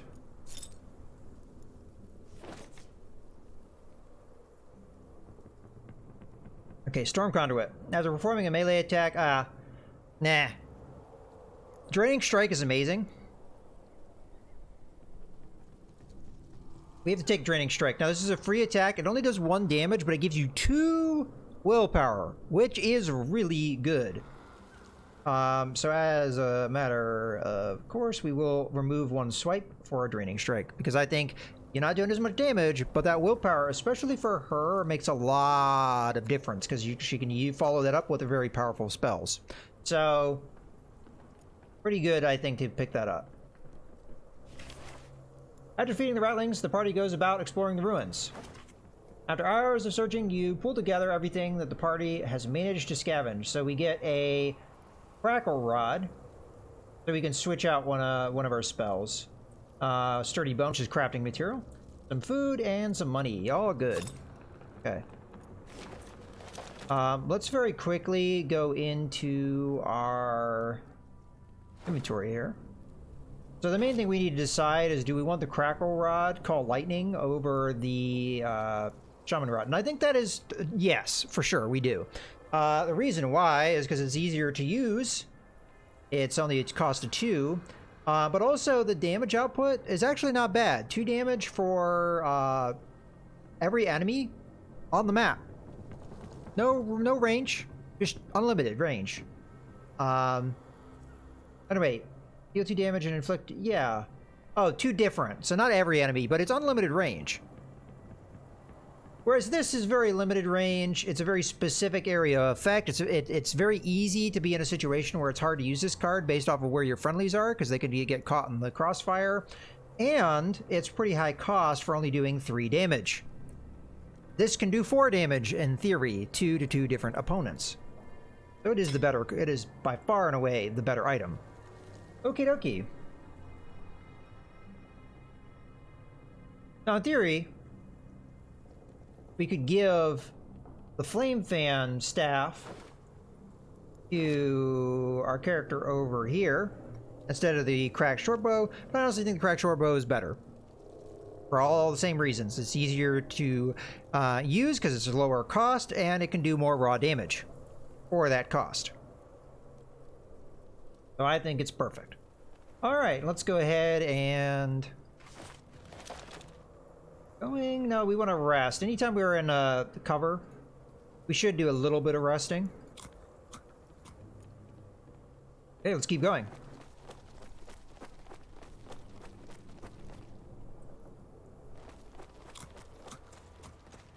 Okay, we got another...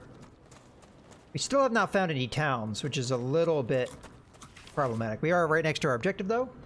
In the remains of a human town, you spot a peculiar sight. There is a lone Ratling overloading a pack lizard with dozens of tattered human garments. He quickly explains that the town has already been looted for everything obviously valuable, but the finer clothing can be altered and sold to other Ratlings for a good price. She offers to reward you well if you can help bring her haul back to a nearby town. Hey, it shows me where her town is. We will agree to escort her back to her home town.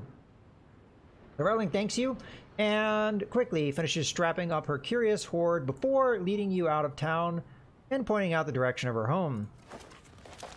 Okay, so the secondary objective is going to be this. So it's kind of along the same course.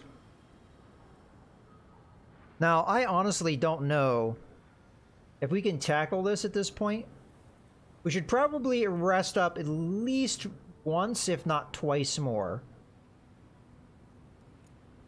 so that we can get up to, like, closer to full health.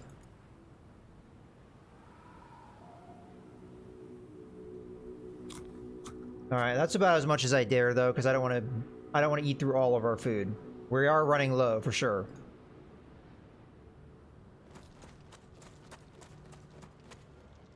Alright, here we go. We're going to see our first mini-boss. You approach a ruined town that you believe to be the stronghold of the fanatics that took your people. You manage to silently take out a sentry and approach the main stronghold. A handful of large fires burn brightly nearby. You realize from the charred remains that these are being used for sacrifices, presumably for the goddess Igna. Goddess of Fire, one of the 4 elemental gods worshipped by human and elf before the Cataclysm. It is believed that Igna conspired with the elves to cause the Cataclysm, usurp her position, and kill her 3 siblings. Most believers take the current state of the world, the scorched lands, the acidic seas, and the fiery aurora storms to be proof of her success. Damn elves, always screwing things up. Yeah, they are the ones blamed for the cataclysms. I didn't say that earlier. Elves are also fairly rare at this point because they were more or less consumed by the cataclysm. So, yeah.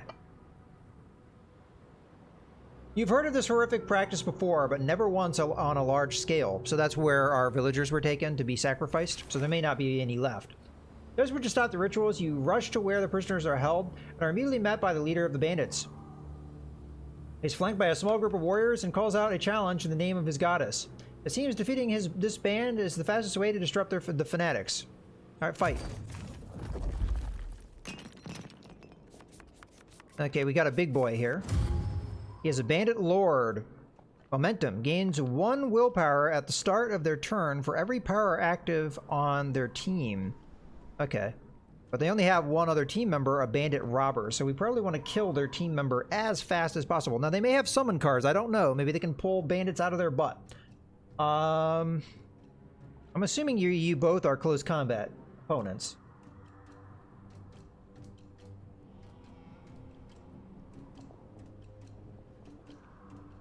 This walk card we always get in the first turn, and it's not very useful in the first turn. Wow, I just spilled tea all over my keyboard and myself. Thankfully, I don't think it got in the keyboard very much. Damn it, I think it did. Give me 1 second, guys. I gotta clean this up.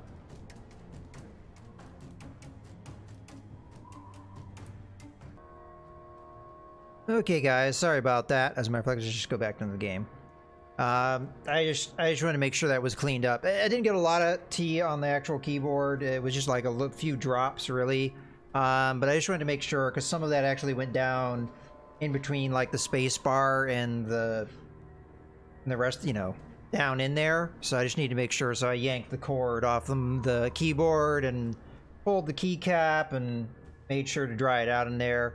Again, it wasn't bad. It didn't get into the PCB or anything, so we're fine. It just wanted to be sure. Didn't want to let it sit there. There's sometimes a risk of having drinks, especially hot drinks, nearby electronics. Okie dokie. Let's get back into what we were doing.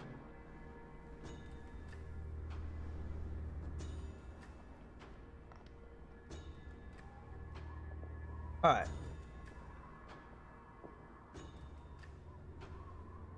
I'm sure I had a game plan before it all went to poo. I don't have a line of sight on either of these targets. The snapshot is fortunately not at first going to be useful, but we could move into line of sight.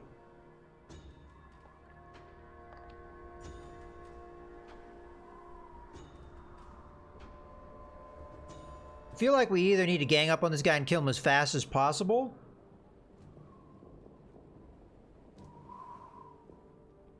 or we need to gang up on his minions and try and kill them.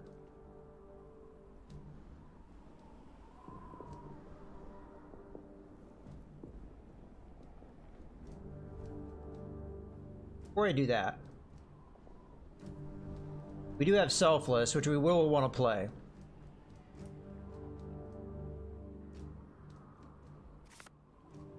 Give everybody a card, and now March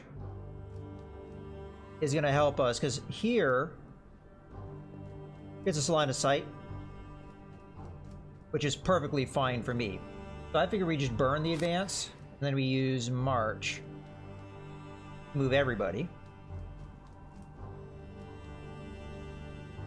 Wait, what the hell? What's with the red thing? Hold on.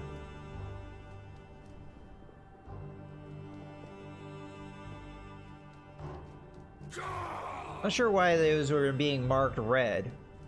Oh well. So we can move there and be in line of sight. We can move you up here to be close by your friend. Let's think this through. Let's think this through. Let's not just willy-nilly move around. These guys are activated. They will move.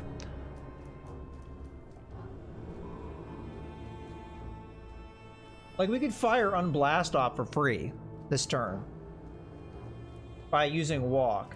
We have to get within 3, though, to use it. We also have to be within a straight line of them. So, 1, 2 to move, and then, like, I could move to here, and then be 1, 2, 3, be able to blast him.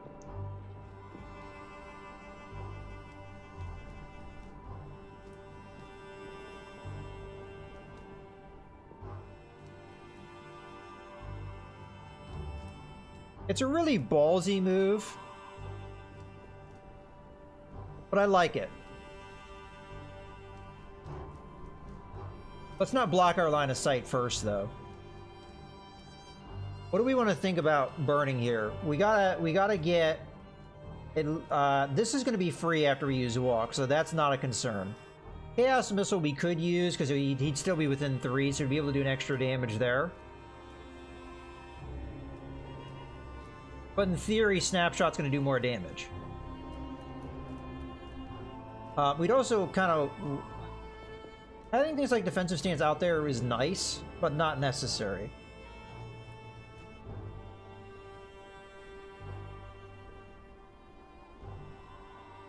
I feel like we're not going to need Advance. So let's use Snapshot now. Unfortunately, this guy has...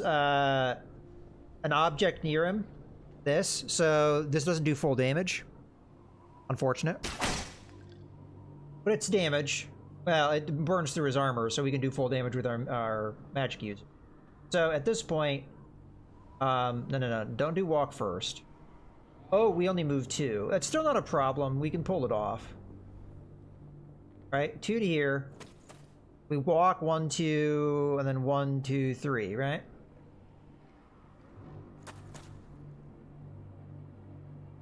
Oh, not Chaos Missile. Yeah, there you go. Unstable Blast. For 3. We might be able to use Chaos Missile too, but let's see our other choices.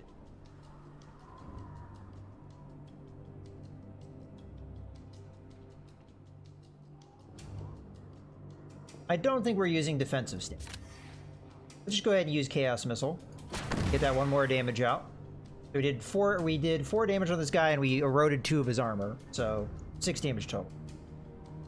We do have the 2 movement. Much as you are the lowest health character, I feel like we should back up our magic using character. Do we want Adrenaline, which is a very good card, or do we want Defensive Stance? Let's do Adrenaline because it's going to be the harder card to play. Now, if this guy walks up to me and does a boatload of damage, that card may be wasted. So possibly the wrong choice. Yeah, he just did a bunch of buff cards. Advance. Hulk. Okay. The +1 to damage.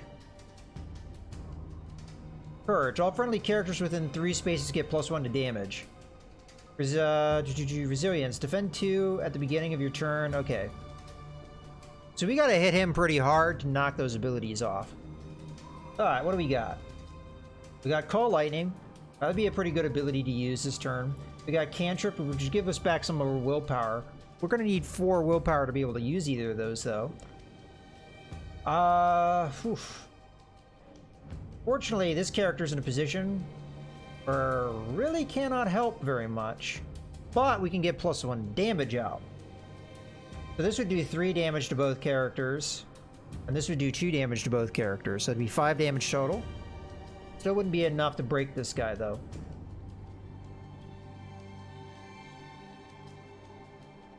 We need 5. 1, 2, 3. Oh no, no. 1, 2. Yeah, we cannot pull off all of these cards. Oh, but yeah, but the cantrip gives you back willpower, so it does kind of pay for itself. So we're gonna want enough willpower to play that and the Inspire. Let me think this through. Okay, so if we played the cantrip, we need 2 willpower. So let's say we burn these 2 advances. Although I might not want to do that, but let's just say, for sake of argument, that's what we did. That would give us 2 willpower, which would get the cantrip out. Okay. We burn the 2 bashes, which gets out the Call Lightning. We would have 1 willpower because of the cantrip, which would play the Chaos Missile for more or less for free. We'd have 1 willpower left over. But we have to play the Inspire before we do any of those things. So that means we have to burn the Defend. Right? We burn the 2 advances so we can play cantrip. We burn the Defend so we can play Inspire. We burn the Bash and the Swipe so we can play Call Lightning. We play Chaos Missile. We then play Chaos Missile. We'd have 1 willpower left over, unfortunately not being able to use it. But we have to do things in that order. Because if we don't do them in that order, we don't do as much damage as we potentially do.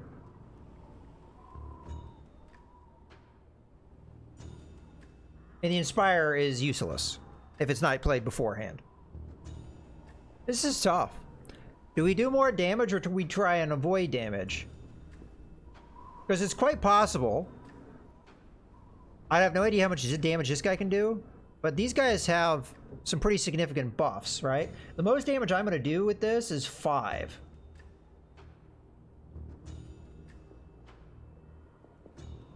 On both characters. I mean, that's pretty good on both characters. This guy will still have 3 hit points left. And that will be that. Alternatively, I could use one of these advances to try and retreat, but I wouldn't be able to do almost any of the things that I need to do.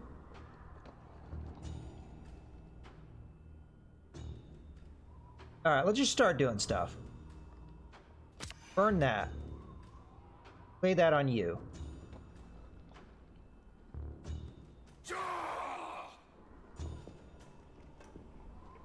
Burn this. This. Play cantrip.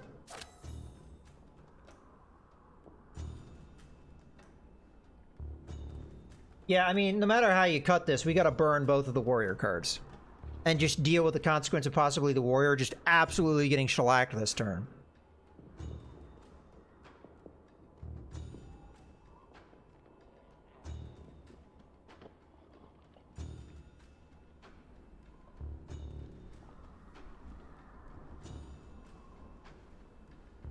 Yeah, I don't think I have a choice.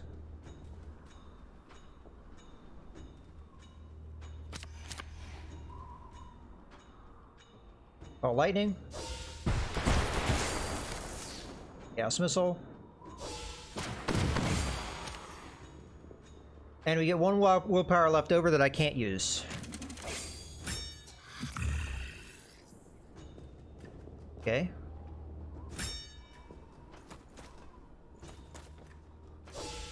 Ah, they went after her. Ow. Okay, then. He has a lot of defense. Okay,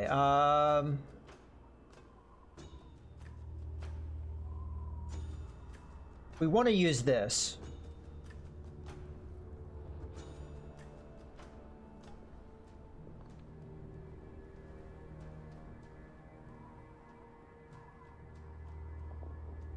Especially as this would kill this guy. But we have to get into the position to be able to do that. So we have to burn one of our cars to get into that position. Achieved. Now we need 2 points.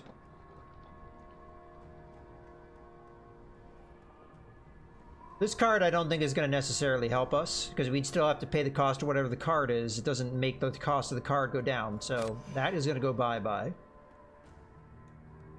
Advance we probably want to keep because we might be able to retreat. So I think we get rid of the defend. We go with the opening strike, which kills that guy. Now these two both drew cards. We need 2 points. Let's burn the defend. And then let's burn the swipe. Let's burn her swipe. Okay. Charge. We'll get willpower back the more we hit here. And we'll be able to hamstring them too. The problem is that doesn't really help us because we don't have another card. If we had one more card, we could hamstring this guy, preventing him from chasing her. Let's just see where the damage gets us, because we can get these attacks out for free. Every time we get an attack, we get a willpower. This will kill him. So we do want to burn that last card, because the combo strike will do 1 more damage. Alright. We took a lot of beating on Ursi, but it was the best that we could do. Ursi was able to do a lot of damage. I'm telling you right now, my first playthrough, I really struggled with the Elementalist. This playthrough, I think I've gotten it a little bit better down. Where I'm starting to see the value of the Elementalist. I mean, Ursi's doing a lot of raw damage. I think the Warlord helps a lot there, though, because we added 1 damage onto that, and it turns that that 1 card, which is essentially Magic Missile. I'll just call it Magic Missile because I forget what it's actually called. It's like Chaos Bolt or something. It makes that a lot better, because 2 damage on every enemy within 3 of you is really good. It's better than the 1 damage. Alright, cool. We get some armor here. Much needed armor. Oh, and card draw too. Wow. That's a pretty good item. Okay. Everybody has now leveled up at least 1. Ursi's our most effective character right now. Ursi's gonna get the first level up. Draw power. Look at the top 2 cards of your deck. Draw 1 and reduce its willpower to 0. This is a very good card, because it allows us to play. We don't really have any high cost cards though. So maybe debatable on that one, but this is still a good card. After you play a card that deals magic damage, all future attacks deal 1+1 damage. Okay, so this is a stacking damage thing, which could be very powerful on Ursi. It's kind of a slow burn though. Or we do Draining Strike, which is always going to be good. Anytime you could get raw willpower, pretty good. But it does force Ursi to be in a situation we don't really want Ursi to be in. The problem is if we take Overload, what do we replace here? Probably Defend. Make Ursi an entirely a glass cannon, all about doing damage. That seems to make sense to me. We don't really want Ursi on the front lines unless we absolutely need Ursi to be on the front lines. So yeah, I think Overload. I didn't pick this card before, but now that I read that description, I think it's really good, especially for us, because we actually have decently low-cost spell cards that this can really mean a lot to us. I mean, Chaos Missile, that's what it's called, Chaos Missiles. Chaos Missiles +1 every time you do it. It's just magic damage, right? Every time you do it, holy moly, that's a lot of damage. Yeah, I think that's the right call. Oh, we got 3 level up, so everybody gets leveled up. Okay. Resilience, Defend 2. Yeah, we've seen that one. Measured Blow is pretty good because you get the same amount of damage as Swipe and some defense, and it costs the same. Challenging Stride. Move 3, then pull all enemies within range of 3. I honestly think Measured Blow is the one that's going to be the best one for us, because it's just got better utility, I think. Okie dokie. And Courage. All friendly characters within 3 spaces gain +1 to damage. Okay. Bolster. Target friendly character plays a random power card from their deck for free. Wow, that could be really good. Inspiring Strike. Melee attack 3. Grant Inspire to all other friendly characters. Alright. So, I am seeing a lot of cards being very good here. Every single one of these is a buff to our friends. This one is really good. Because powers are oftentimes the hardest things to play. Because their cost tends to be higher. They usually don't do anything. They're kind of like they're slow burn. The only problem with this is I don't think we really have that many high cost. It's not letting me look at my other characters, unfortunately. I don't think we have very many high cost power cards. If we had high cost power cards, this card would be a little bit more useful. I think Inspiring Strike, because it will replace a swipe, does the same cost, but it does more damage, and it inspires all characters, which makes them do more damage, which could stack on top of Percy, who's all about getting damage buffs and ramping the damage. Percy is now entirely glass cannon ramp damage, so this plays into that. So I think from a synergy standpoint, this makes the most sense. Despite your defeat of their leader, the rest of the Fanatics close around you menacingly. Suddenly, the pyres surrounding you flare up like the sun itself, with great arcs of coronal fire jumping between them. A humanoid figure, maybe 3 or 4 times your height, steps from one of the pyres and looks around, taking in its new surroundings. Many of the Fanatics fall to their knees, crying out, "Igna!" as loud as they can. The figure turns to those chanting, and a stream of solar fire jumps from its outstretched arm to engulf the worshippers. Their chants briefly turn to screams and then fall silent. The figure then begins to stride from the camp away from your party, incinerating anyone and anything it passes near to. Is that our god? You know, that's interesting. I bet you it's a different god every time. I bet you it's a different, like, cult every time. That's really interesting. I like that idea. Alright, let's go ahead and continue here. The bandits are now scattered, and many of the remnants of your people were immolated as the creature left the camp. You gather the survivors and quickly surmise that this creature, whether it is the goddess of Igno or not, cannot be left to roam the Glasslands. One of the rescued hunters admits that she had met and befriended an elven mystic who had taken refuge with a small group of elves in an abandoned dwarven town. Elves living in a dwarven town? Oh my gosh, that's sacrilege. Where no surface dwellers would find them. A race of humanoids legendary for their ability to communicate with and reshape the stone of ash. Okay. Extinct long before the cataclysm, so there are no dwarves around anymore. Okay. A group of elven mystics might well know more about what this could mean, so you agree to set off and seek their advice, while the rest make their way back to Terralund. And we get food, medical supplies. This is pretty standard every time you do one of your objectives. You get a lot of the resources you need to keep going. Alright. And before we keep going, we really need to go through our inventory here. First off, we will probably want to rest a little bit. But we do have these bracers. Quick step. Move 1, then draw a card. Who would that most benefit? Well, both Pug and Mouse have the same armor level. What does this do? It is a water gem shard. Whenever this is a legendary item, so legendary items always have a bonus and a negative to them. Whenever you draw a weakness card, gain 2 defense now and 1 willpower at the start of your next turn. Ah, so one of the cards that you can draw is weakness. Okay, quick thinking, we already have that card. It's okay. All attacks deal +1 damage. I think I already know which character this would go on if we used it. Okay, fatigue. On draw, discard this card. That's actually not bad. I actually like that. That downside's not too bad.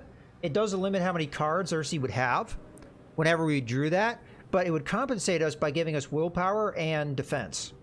So we would get some compensation. It'd be like playing a defense and getting a willpower out of it. So definitely we're going to give that to you.